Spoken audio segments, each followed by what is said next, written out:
24 heures avant que le feu ne pleuve du ciel et que 2 cités ne soient rayées de la surface de la terre, leurs habitants dînaient, concluaient des affaires et planifiaient le lendemain.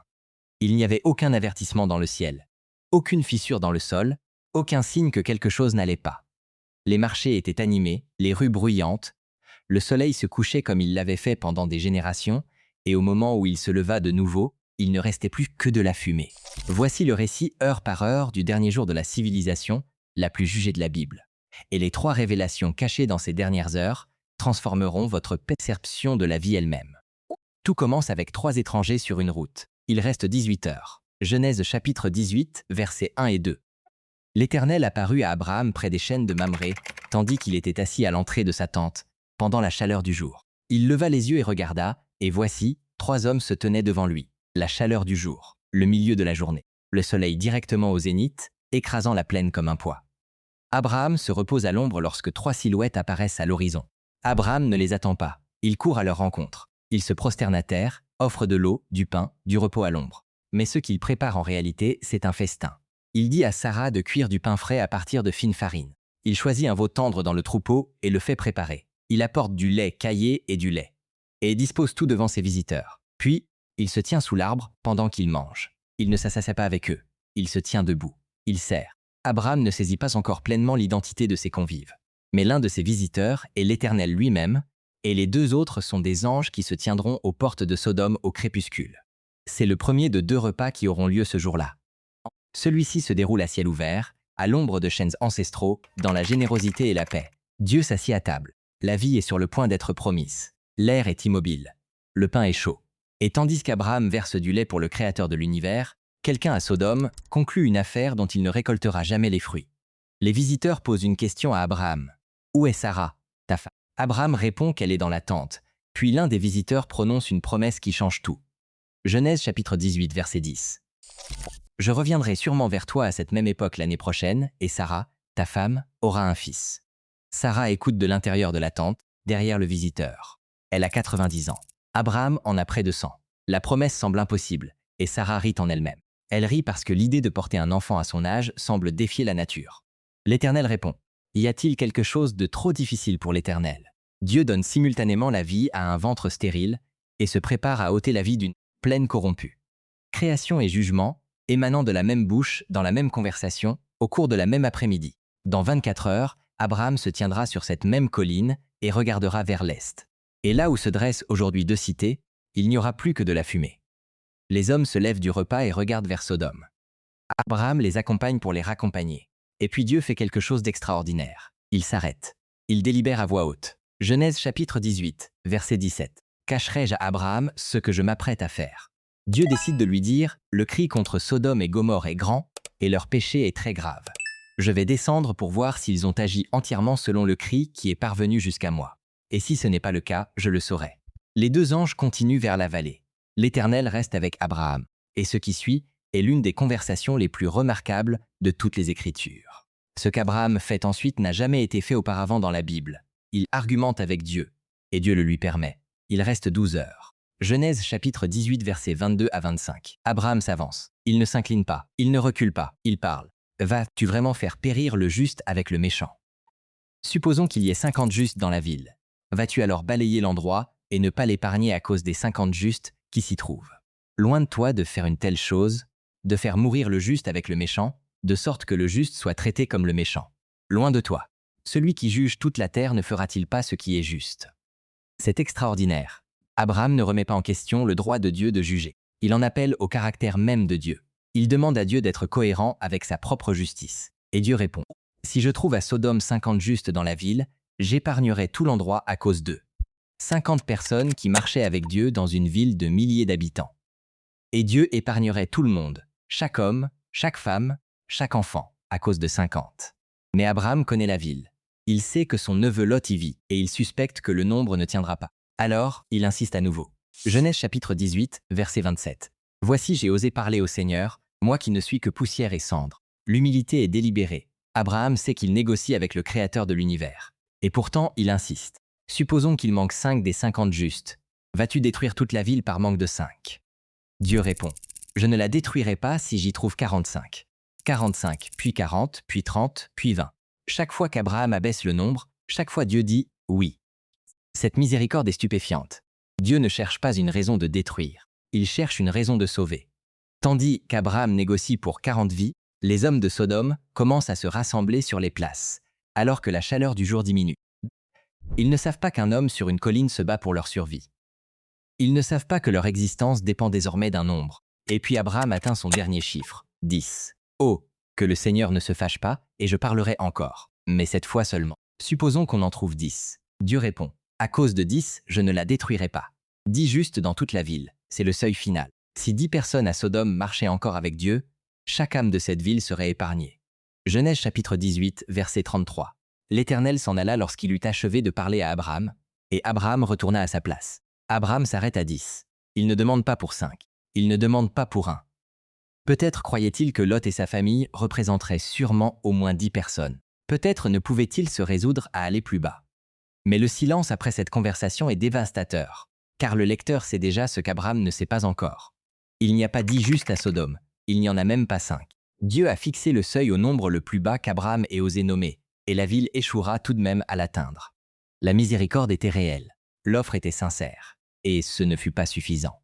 Non pas parce que la miséricorde de Dieu était trop petite, mais parce que la justice de Sodome l'était. Tandis qu'Abraham rentre chez lui dans la lumière déclinante, 2 anges approchent des portes de Sodome, et ils sont sur le point de découvrir à quel point la ville est tombée. Tout ce qui se passe à partir de ce moment se déroule en une seule nuit. Et au matin, chaque personne que vous êtes sur le point de rencontrer sera soit morte, soit en fuite. Il reste 6 heures. Genèse chapitre 19, verset 1. Les 2 anges arrivèrent à Sodome le soir, et Lot était assis à la porte de Sodome. Le soir, le soleil se couche, les ombres s'allongent sur la plaine, et Lot est assis à la porte de la ville. Dans le monde antique, la porte n'était pas seulement une entrée, c'était un tribunal, un marché, un siège de gouvernement. Les anciens et les dirigeants s'y rassemblaient pour juger les litiges, régler les contrats et prendre des décisions. Lot a une position dans cette ville. Il ne se cache pas à Sodome. Il est intégré. Quand Lot voit les 2 étrangers, il se prosterne immédiatement, le visage contre terre. Il les presse de venir chez lui. « Mais Seigneur, je vous prie, détournez-vous vers la maison de votre serviteur, passez-y la nuit et lavez vos pieds. » Les anges refusent. Ils disent qu'ils passeront la nuit sur la place publique. Mais Lot les presse fortement. Son insistance n'est pas de l'hospitalité, c'est de la peur. Lot sait ce qui arrive aux étrangers qui passent la nuit à l'extérieur dans cette ville. Il l'a déjà vu. Ils arrivent chez lui. Lot prépare un festin et cuit du pain sans levain. Et il mange. C'est le 2e repas de la journée. Mais tout en lui est différent du premier. Le festin d'Abraham était à ciel ouvert, à l'ombre des chênes, dans la paix et la générosité. Le festin de Lot est derrière des portes verrouillées, à l'intérieur des murs d'une ville condamnée, avec la peur dans la pièce. Abraham a servi Dieu à sa table avec joie. Lot sert des anges à sa table avec appréhension. Le même jour, même pain, 2 mondes complètement différents. C'est la dernière heure paisible à l'intérieur de Sodome. Puis vient le bruit. Genèse chapitre 19, versets 4 et 5. Avant qu'il ne se soit couché, tous les hommes de tous les quartiers de la ville de Sodome, jeunes et vieux, entourèrent la maison. Et ils appelèrent Lot. « Où sont les hommes qui sont venus chez toi cette nuit? Amène-les-nous, afin que nous les connaissions. » Lisez cela encore une fois. Tous les hommes de tous les quartiers de la ville, jeunes et vieux. Pas une foule, pas une faction radicale, pas un groupe marginal enhardi par l'obscurité. Toute la population masculine. Le texte est explicite. Chaque génération, chaque quartier, chaque foyer, ils se sont réunis dans un seul but. La plupart des gens s'arrêtent ici. La plupart des gens pensent savoir pourquoi Sodome a brûlé, mais la plupart n'ont jamais lu ce que Dieu lui-même a dit être la racine de la culpabilité de cette ville, non pas dans la Genèse, mais dans Ézéchiel chapitre 16, verset 49. « Voici, c'est là le crime de Sodome, ta sœur. Elle et ses filles avaient de l'orgueil, de la nourriture en abondance et une insouciance prospère. Mais elles n'aidaient ni le pauvre ni le nécessiteux. Elles étaient arrogantes et ont commis une abomination devant moi. » La scène à la porte de Lot fut l'éruption finale. Mais Ézéchiel révèle la maladie qui avait germé pendant des générations en dessous. L'orgueil, l'excès, l'oisiveté et le refus absolu d'aider quiconque ne pouvait leur rendre l'appareil. Une civilisation qui avait criminalisé la compassion était logiquement arrivée à sa destination finale. La prédation organisée contre les sans défense. La foule se tourne contre Lot. Genèse chapitre 19, verset 9, recule. Cet individu est venu ici comme un étranger, et maintenant il veut jouer au juge. Nous te traiterons pire qu'eux. Il s'élance. La porte est sur le point de céder. Les anges tendent la main, tirent Lot à l'intérieur et claquent la porte. Puis, ils frappent de cécité tous les hommes se tenant dehors, jeunes et vieux du plus proche au plus éloigné. L'obscurité s'abat instantanément sur toute la foule. Et voici le détail qui révèle la profondeur absolue de ce qu'était devenu Sodome. Après avoir été frappés de cécité, incapables de voir leurs propres mains devant leur visage, les hommes de Sodome ne se sont pas arrêtés. Ils ne se sont pas dispersés. Ils n'ont pas crié de peur ou de confusion. Genèse chapitre 19, verset 11 dit « Ils s'épuisèrent à chercher la porte. Ils continuèrent à tâtonner. » Aveuglés par la puissance de Dieu dans l'obscurité totale, ils tentaient toujours de forcer l'entrée. Ils continuaient à tâtonner pour trouver la porte. L'enquête est terminée. Les anges en ont vu assez. Il n'y a pas 10 justes à Sodome. Il n'y en a pas 5. Il y a Lot, et Lot s'accroche à peine. L'horloge ne se mesure plus en heures. Elle se mesure en minutes. Et les anges délivrent le seul message qui compte, sortez. Maintenant. Il reste 3 heures. Genèse chapitre 19, versets 12 et 13. Les anges disent à Lot, as-tu quelqu'un d'autre ici? Beau-fils, fils, fille ou quiconque tu as dans la ville. Fais-les sortir de ce lieu, car nous allons détruire cet endroit, parce que le cri contre ses habitants est devenu grand devant l'Éternel, et l'Éternel nous a envoyés pour le détruire. Le langage est définitif. Pas Dieu y réfléchit. Pas il est encore temps de changer de cap. Nous allons détruire cet endroit. Le verdict a été prononcé. Le compte à rebours n'est plus théorique, il est opérationnel. Des heures, pas des jours. Pas des semaines. Des heures. Lot court à travers les rues sombres vers les maisons de ses beaux-fils. Il leur dit ce qui va arriver. Genèse chapitre 19, verset 14. Alors Lot sortit et parla à ses beaux-fils qui devaient épouser ses filles. Levez-vous. Sortez de ce lieu, car l'Éternel est sur le point de détruire la ville. Mais pour ses beaux-fils, il semblait plaisanter. Dieu l'a dit aux anges. Les anges l'ont dit à Lot. Lot l'a dit aux beaux-fils. 4 maillons dans la chaîne. La chaîne de témoignage la plus fiable du monde antique. Dieu lui-même en était le premier maillon. Et les beaux-fils ont ri. Ils ont pensé que c'était une plaisanterie. Le ciel semblait normal. Les rues étaient calmes maintenant. Les marchés ouvriraient le matin. Détruites. Pourquoi? Par qui? Le vieil homme a perdu la tête. 2 hommes ont entendu la vérité d'un homme qu'il avait entendu d'ange, qu'il avait entendu de la bouche de Dieu. Et ils ont ri. Ils sont retournés dormir. Et au matin, ils étaient morts. L'avertissement était clair. La source était fiable. La preuve était accablante. Ils ne pouvaient tout simplement pas croire que le monde dans lequel ils vivaient était sur le point de prendre fin. Parce que le ciel semblait normal. Parce que les rues étaient calmes. Parce que les marchés ouvriraient le matin. Les marchés n'ont pas ouvert. Genèse chapitre 19, versets 15 et 16. Au lever de l'aube, les anges pressèrent Lot, disant « Lève-toi, prends ta femme et tes 2 filles qui sont ici, de peur que tu ne sois balayé dans le châtiment de cette ville. » Mais il hésita. 3 mots qui devraient terrifier toute personne qui écoute ceci. Lot savait que le feu allait venir. Il croyait les anges. Il avait passé toute la nuit à regarder sa ville confirmer son propre jugement. Il avait vu la foule à sa porte. Il les avait vus frapper de cécité et tâtonnant encore. Il avait entendu le verdict des bouches des messagers du ciel.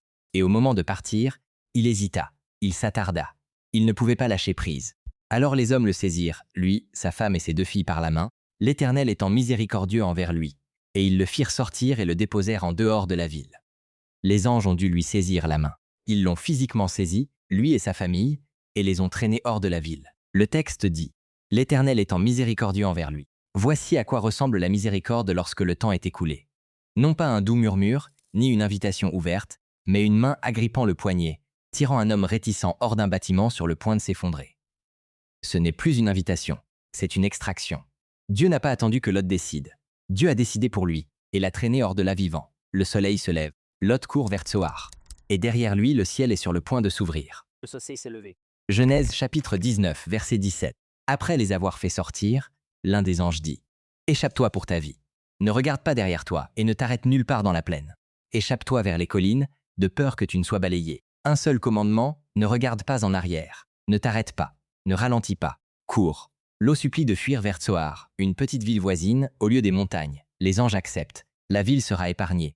Mais l'instruction demeure, ne regarde pas en arrière. Genèse chapitre 19, versets 23 à 25. Le soleil s'était levé sur la terre quand Lot arriva à Tsoar. Alors l'Éternel fit pleuvoir sur Sodome et sur Gomorrhe du soufre et du feu de la part de l'Éternel, du haut du ciel. Et il renversa ces villes, toute la plaine, et tous les habitants des villes, et ceux qui croissaient sur le sol. Le soleil s'était levé. C'était le matin, un matin normal. Le même soleil qui se levait chaque jour sur la plaine du Jourdain se leva aussi ce jour. Là, les premiers commerçants auraient ouvert leurs étals. Quelque part, une mère aurait réveillé ses enfants. Quelque part, un marchand aurait compté les gains de la nuit précédente. Les routines d'une ville vivante recommençaient, comme elles avaient recommencé chaque matin pendant des générations. Et puis le ciel s'est ouvert, du soufre et du feu de la part de l'Éternel du haut du ciel. Pas la foudre, pas une catastrophe naturelle, pas un tremblement de terre. Le feu de Dieu. Le texte est spécifique. La destruction est venue de l'Éternel. Elle était délibérée. Elle était ciblée et elle était totale. Les villes, la plaine, les habitants, la végétation, tout a été renversé. Le mot hébreu signifie « tout renversé de fond en comble ». Dieu a retourné les villes de l'intérieur extérieur. Les puits de bitume qui avaient produit des générations de richesses se sont enflammés instantanément. Les champs qui avaient autrefois rappelé à Lot le jardin de l'Éternel ont brûlé en chaume noir en quelques minutes. Les beaux-fils qui avaient ri étaient dans ces villes. Les hommes qui avaient tâtonné à la porte, aveuglés, étaient dans ces villes. Les marchands, les maisons, les marchés, les silos à grains, les murs qui maintenaient tout cela. Tout ce qui existait dans l'espace d'un seul lever de soleil a cessé d'exister. Genèse chapitre 19, verset 26. Mais la femme de Lot, derrière lui, regarda en arrière, et elle devint une statue de sel. Elle était dehors. Elle était en sécurité. Elle s'éloignait du jugement avec son mari et ses filles sur la route de Tsoar. Les anges l'avaient tirée par la main. Elle avait survécu à la nuit. Elle avait survécu à la foule. Elle avait survécu à la cécité. Elle avait survécu à l'avertissement. Et elle a regardé en arrière, un seul regard, un seul mouvement de tête. Et elle est devenue un monument, une statue de sel se dressant sur la crête au-dessus de la vallée, un marqueur permanent du prix d'une loyauté divisée. Elle a été physiquement sauvée, mais émotionnellement. Elle était toujours à l'intérieur de la ville, sauvée par des anges et pourtant tournée vers ce que Dieu détruisait. Jésus a fait référence à ce moment dans Luc chapitre 17, verset 32. 3 mots, le commandement le plus court des évangiles. Souvenez-vous de la femme de Lot. Genèse chapitre 19, versets 27 et 28. Abraham se leva de bon matin pour aller au lieu où il s'était tenu devant l'Éternel. Et il regarda vers Sodome et Gomorrhe, et vers toute la terre de la plaine. Et il regarda, et voici, la fumée de la terre montait comme la fumée d'une fournaise. Et maintenant, les 3 le sont cachés dans ces 24 heures. Les 3 choses que cette histoire a toujours voulu vous dire. Mais l'histoire n'est pas terminée. Car cachés dans ces 24 heures, se trouvent 3 avertissements que Jésus lui-même a dit se répéteraient, avant la fin du monde. Et la 3e, c'est celle dont la plupart des gens aujourd'hui se rendent coupables. Leçon numéro 1. La miséricorde de Dieu a une date limite. Dieu n'a pas détruit Sodome sans avertissement. Il est venu enquêter. Il a annoncé son plan à Abraham. Il a permis à Abraham de négocier. Il a accepté d'épargner la ville pour 50 justes, pour 45, pour 40, pour 30, pour 20, pour 10. Il a envoyé 2 anges pour extraire personnellement la seule famille qui pouvait être sauvée. Il a donné à Lot le temps d'avertir ses beaux-fils. Il a attendu toute la nuit. Il a laissé l'aube se lever avant que le feu ne tombe. La miséricorde était énorme. Elle était patiente. Elle était généreuse au-delà de tout ce que la ville méritait. Et elle avait une date limite. Deuxième épître de Pierre chapitre 2, versets 6 à 8. Dieu a condamné les villes de Sodome et de Gomorrhe en les réduisant en cendres et en faisant un exemple de ce qui arrivera aux impies. Un exemple, un modèle, un spécimen placé dans la vitrine de l'histoire humaine pour chaque génération à venir. La question n'est jamais de savoir si Dieu est patient. Il a prouvé sa patience en négociant avec Abraham jusqu'à 10. La question est de savoir si vous vous attarderez encore lorsque la patience sera épuisée.